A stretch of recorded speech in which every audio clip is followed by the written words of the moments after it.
விளக்கை ஏற்றி வச்சுட்டு இப்படி வந்துடுறோம் இல்லையா, அதில் எண்ணெயானது சரியான அளவிலே இல்லாத பொழுதுதான் அந்த திரியானது கருகத் தொடங்கும்.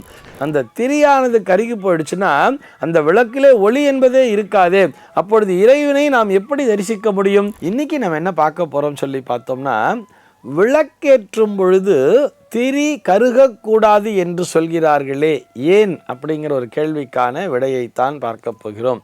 விளக்கேற்றும் பொழுது திரி என்பது கருகாது. திரி எப்போ கருகும்னு சொல்லி பார்த்தோம்னா, விளக்கை ஏற்றி வச்சுட்டு இப்படி வந்துடுறோம் இல்லையா, அதில் எண்ணெயானது சரியான அளவிலே இல்லாத பொழுதுதான் அந்த திரியானது கருகத் தொடங்கும். முற்றிலுமாக அந்த திரியானது எரிந்தே போய்விடும். அப்படி இருக்கக்கூடாது தானே. எண்ணெய் சரியான அளவிலே இருக்கிறதா என்பதை பார்க்க வேண்டும்.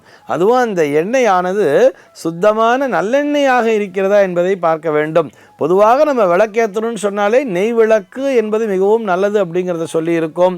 ஏற்கனவே நம்ம பலமுறை சொல்லியிருக்கோம். அதுவும் எப்படி?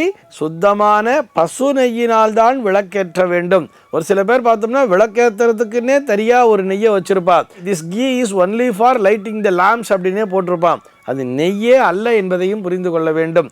பசு நெய்யினால்தான் விளக்கினை ஏற்ற வேண்டும். பசு நெய் வாங்குறது ரொம்ப காஸ்ட்லியாக இருக்குது சார்னு சொன்னால் நல்லெண்ணெயினால் விளக்கினை ஏற்றலாம். இப்படி நல்லெண்ணெயிலே ஒரு பஞ்சுத்திரியை வைத்து நன்றாக நனைத்து நல்லெண்ணெயை நிறைய விட்டு விளக்கேற்றும் பொழுது அந்த திரியானது கருகுவதற்கான வாய்ப்பே இல்லை அப்படிங்கிறதையும் புரிஞ்சுக்கலாம். அது எப்போ முற்றிலுமாக கருகி போய்டும் சொல்லி பார்த்தோம்னா, எண்ணெய் தீர்ந்தவுடன் எண்ணெயானது சுத்தமாக இல்லை முடிஞ்சு போச்சு அப்படின்னு சொல்லும் பொழுது தான் அது கருகி இருக்கும். அதை நம்ம பார்த்துட்டே வரலாம் இல்லையா. அதுவும் ஒரு பஞ்சு திரியை போட்டு நிறைய எண்ணெயை ஊற்றி விளக்கேற்றும் பொழுது எண்ணெய் தீந்து போனால் கூட அது கருகாது. மேலே சிட்டம் மட்டும் தட்டி இருக்கும். லேசாக சிட்டம் தட்டி அது தன்னால் அணைந்து விடும். இப்படித்தான் நாம் பார்த்திருப்போம். ஆக இப்படி விளக்கினை ஏற்ற வேண்டும். அது கூட தெரியலன்னா என்ன அர்த்தம்? ஒரு ஸ்ரத்தைங்கிறது இருக்கணும் இல்லையா. அதனால தான் அந்த மாதிரி கருகக்கூடாதுன்னு சொல்லியிருக்கா. விளக்கில் எண்ணெய் இருக்கா பாரு, விளக்கில் எண்ணெய் இருக்கா பாருன்னு அப்பப்போ சொல்லிட்டு இருப்பா தெரியுமா. இதை நம்ம அடிக்கடி நிறைய விசேஷங்களில் பார்க்கலாம். அதுவும் பெரும்பாலும் எங்கே பார்க்கலாம்னு சொன்னால், இந்த திருமணங்கள் நடக்கும் பொழுது, அதுவும் அந்த கல்யாண மண்டபத்தில் பார்க்கும் பொழுது எல்லாரும் விளக்கேற்றிட்டு போயிடுவா. ஆனால் அதில் எண்ணெய் இருக்காங்கிறத பார்க்க மாட்டா. அதுவும் 5 திரியை போட்டு ஏற்றிருப்பா. தலா அது எண்ணெயை இழுத்து என்ன பண்ணியிருக்குன்னு சொல்லி பார்த்தோம்னா அந்த திரியானது அப்படியே கருகி போய் எரிய தொடங்கிவிடும். அது அபசகுணம் தானே. அந்த மாதிரி கருகக்கூடாது தானே. ஏன் சார் அப்படி சொல்லியிருக்கான்னு சொன்னால், நம்முடைய ஸ்ரத்தை என்பது அந்த இடத்திலே குறைந்து விடுகிறது. ஸ்ரத்தை குறைவதால் என்ன ஆகுதுன்னு பார்த்தோம்னா அந்த விளக்கு திரியானது முற்றிலுமாக எரிந்து போய்விடுகிறது. முதல்ல எதுக்காக விளக்கேற்றுறோம்? அந்த விளக்கொளியிலே நான் இறைவனை தரிசிக்கிறேன் என்பதற்காகத்தானே. அந்த திரியானது கருகி போயிடுச்சுன்னா அந்த விளக்கிலே ஒளி என்பதே இருக்காது. அப்பொழுது இறைவனை நாம் எப்படி தரிசிக்க முடியும்?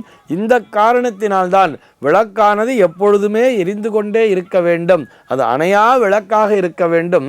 ஆனால் இன்றைக்கி ப்ராக்டிக்கல் டிஃபிகல்ட்டிஸ்லாம் நிறைய இருக்குது. என்னால் ராத்திரிலாம் பார்த்துக்க முடியாதுங்க தான் நம்ம ராத்திரியில் என்ன பண்ணுறோம்? விளக்கினை குளிர வைத்து விடுகிறார்கள். அதே மாதிரி நம்ம எங்கேயோ பிரயாணத்திற்கு போகிறோம், அல்ல காலையில் விளக்கேற்றி பூஜை பண்ணிட்டு ஆஃபீஸுக்கு போகணும், வீட்டை சாத்திட்டு போகிறோம்னு சொன்னால் அந்த விளக்கினை குளிர வைத்து விட்டு சென்று விடுகிறோம். அதிலே எந்த விதமான தவறும் இல்லை. ஆனால் அதே நேரத்திலே அது தானாக எரிந்து முற்றிலுமாக கருகி போகவே கூடாது. அப்படி கருகி போச்சு அப்படின்னு சொன்னால் அங்கே தெய்வீக சாநித்தியம் என்பது குறைந்து விடுகிறது. எதனால் அப்படின்னு சொன்னால், நம்மிடத்திலே ஸ்ரத்தையின்மை என்பது வந்து விடுகிறது என்பதால் நாம் கவனக்குறைவாக செயல்படுகிறோம் அல்லவா. நம்முடைய அலட்சியத்தின் காரணமாகத்தானே அந்த திரியானது கருகி விடுகிறது.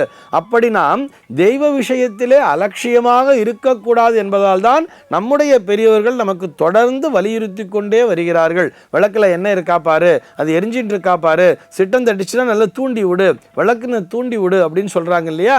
இதற்கு காரணம் விளக்கொளியிலே நாம் இறைவனை தரிசித்து கொண்டிருக்கிறோம் என்பதுதான்.